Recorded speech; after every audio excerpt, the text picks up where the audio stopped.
Hello everyone, मेरा नाम सोनिका है और आज मैं आपको बताऊंगी कि इंट्रोडक्शन और कंक्लूजन का इम्पोर्टेंस क्या होता है ऐसे में, और हमें इंट्रोडक्शन और कंक्लूजन कैसे लिखना चाहिए। जो मेन चीज़ है कि इंट्रोडक्शन और कंक्लूजन कभी भी ऑफ ट्रैक या कॉन्ट्राडिक्ट नहीं करना चाहिए, ये मैं आपको बताना चाहती हूँ। क्योंकि अगर एग्ज़ामिनर ने ये देख लिया कि आपका जो ओपिनियन है इंट्रोडक्शन में कुछ और था और कंक्लूजन में कुछ और हो गया है, तो वहाँ पे आप 5.5 पे जाके अटक जाएंगे, आपको 5.5 से ऊपर बैंड से नहीं मिलेंगे। तो जैसे कि मैंने आपको बताया कि इंट्रोडक्शन और कंक्लूजन इम्पॉर्टेंट है, बहुत इम्पॉर्टेंट है। अगर आप बॉडी पैराग्राफ की बात करें तो इससे भी ज़्यादा इम्पॉर्टेंट है आपका इंट्रोडक्शन एंड कंक्लूजन, और आप इसमें क्या लिखते हो और कैसे लिखते हो। हमेशा आप इस बात का ध्यान रखिए कि आइल्स में आप कभी भी ऐसे लिखोगे, आपको ऑफ टॉपिक नहीं जाना है। जो सबसे बड़ी प्रॉब्लम है, समस्या है, वो ये है ऑफ टॉपिक की। बहुत जने आइल्स में लिखते लिखते ऑफ टॉपिक चले जाते हैं, उनको समझ में ही नहीं आता है कि क्वेश्चन क्या था और लिखते लिखते कुछ और लिख गए। ओके, आप ये ऑफ टॉपिक का थोड़ा सा ध्यान रखें। दूसरी चीज़ मैं आपको बताना चाहूँगी कि जब आप इंट्रोडक्शन लिखें, आप इंट्रोडक्शन टू द पॉइंट लिखो जो कि वो पूछना चाह रहा है। मैंने अपनी इंट्रोडक्शन वाली वीडियो में आपको इंट्रोडक्शन कैसे बनाना चाहिए वो भी मैं आप एक वीडियो अपलोड कर चुकी हूँ, आप उसे देखिए इंट्रोडक्शन कैसे बनाते हैं उसके लिए। बट यहाँ पे आप ये ध्यान रखिए कि इंट्रोडक्शन टू द पॉइंट होना चाहिए, ठीक है। और उसके बाद जो कंक्लूजन की बात आती है, मैं आपको ये सजेस्ट करूँगी कि अगर आप पेपर बेस्ड एग्ज़ाम नहीं दे रहे हो, कंप्यूटर बेस्ड दे रहे हो, उसमें आप इंट्रोडक्शन के साथ ही कंक्लूजन टाइप कर लो। क्योंकि इंट्रोडक्शन में आप अगर एग्री डिसएग्री का ऐसे है या discuss both side of the point या बोथ साइड डिस्कस करनी है हमें ऐसे की, तो उस कंडीशन में आपको पता है कि कंक्लूजन क्या होगा। कंक्लूजन में जो 2 लाइनें हम लिखेंगे वो इंट्रोडक्शन से मेल खानी चाहिए, उसके साथ मिलती जुलती होनी चाहिए, कॉन्ट्राडिक्ट नहीं करनी चाहिए, राइट। उस चीज़ का आप ज़रूर ध्यान रखें। और कंक्लूजन को बहुत लंबा लिखने की ज़रूरत नहीं है, just right conclusion for 2 to 3 lines बहुत है। 2 लाइन में ख़त्म करो कंक्लूजन, ऑफ टॉपिक मत जाओ, इंट्रोडक्शन से मिलता जुलता कंक्लूजन लिखो। मिलता जुलता कहने का मतलब ये है कि मीनिंग सिमिलर होनी चाहिए, ये नहीं कि आप पूरे के पूरे वर्ड्स ही वहाँ से उठा के कंक्लूजन में लिख दो। मीनिंगफुल, अगर आप किसी चीज़ पे एग्री कर रहे हो तो आपका कंक्लूजन भी उस चीज़ पे एग्री करना चाहिए।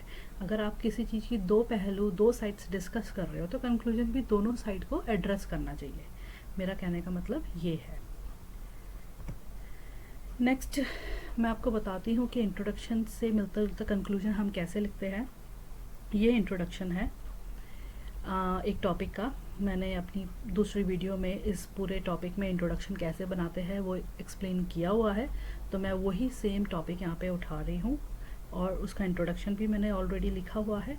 तो आगे मैं आपको इंट्रोडक्शन के साथ कंक्लूजन कैसे मेल खा रहा है और मैंने कैसे लिखा है वो मैं आपको बताती हूँ। नेक्स्ट, तो आप यहाँ पे देखो, क्वेश्चन बोलता है some people feel that the primary function of a university should be to prepare students for the working world. Others argue that the purpose of the university education is to provide knowledge for knowledge's sake. Discuss both views and give your own opinion. ये है question. तो यहाँ पे जो main चीज़ है university है। University के बारे में हम बात कर रहे हैं कि यूनिवर्सिटी को स्टूडेंट को कैसे प्रिपेयर करना चाहिए, वर्किंग वर्ल्ड के लिए प्रिपेयर करना चाहिए कि उनको नॉलेज के लिए करना चाहिए। देखा जाए तो यूनिवर्सिटी दोनों काम करती है, तो बट हमें दोनों चीज़ों को डिस्कस करना है। तो मैंने इसका इंट्रोडक्शन ऐसे बनाया था। Higher education plays a vital role in making students to achieve heights in their career perspective. Some individuals believe that the main function of a university is to make students ready for the job market, while others says that the motive of such tertiary education is to give knowledge to their students for the betterment of their lives.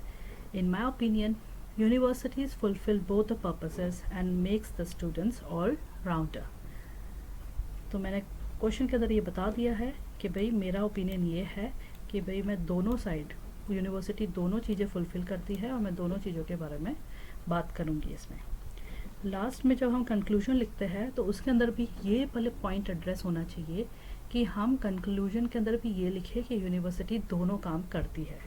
जैसे कि मैंने यहाँ पे लिखा है in conclusion, आप ये in conclusion की जगह पे टू सम अप या in the nutshell whatever you like, आप वो भी लिख सकते हो, कोई प्रॉब्लम नहीं, ठीक है। I would like to hold my view as though university emphasis more on preparing the students to achieve success, but it also provide them with sufficient amount of knowledge which will help them throughout their life.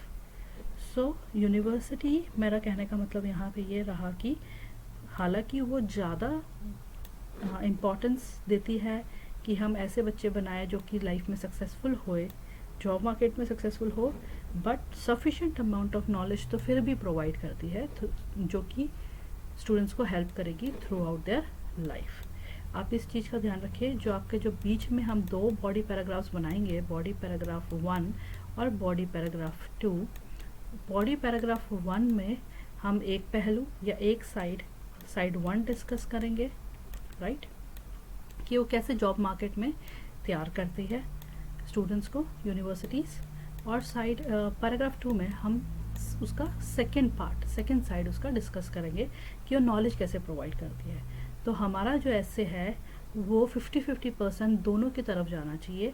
अगर आप introduction की बात करें उसमें भी, conclusion में भी, और बॉडी पैराग्राफ 1 और बॉडी पैराग्राफ 2 को, एक बॉडी पैराग्राफ को एक व्यू की तरफ डेडिकेट कर देते हैं और दूसरे बॉडी पैराग्राफ को दूसरे व्यू की तरफ डेडिकेट कर देते हैं। This is the easiest way to write such essays. So ये हो गई पूरी बात, कंक्लूजन और इंट्रोडक्शन कैसे लिखना है। मैं ये सजेस्ट करूँगी इंट्रोडक्शन के साथ ही 2 लाइनें कंक्लूजन की भी डाल दो, ताकि बाद में जाके आपका कंक्लूजन ऑफ ट्रैक ना हो जाए। आप इंट्रोडक्शन कैसे बनाना है और बॉडी पैराग्राफ्स कैसे बनाने हैं उसको जानने के लिए आप मेरे दूसरे वीडियोस ज़रूर देखें। Thank you so much, have a nice day.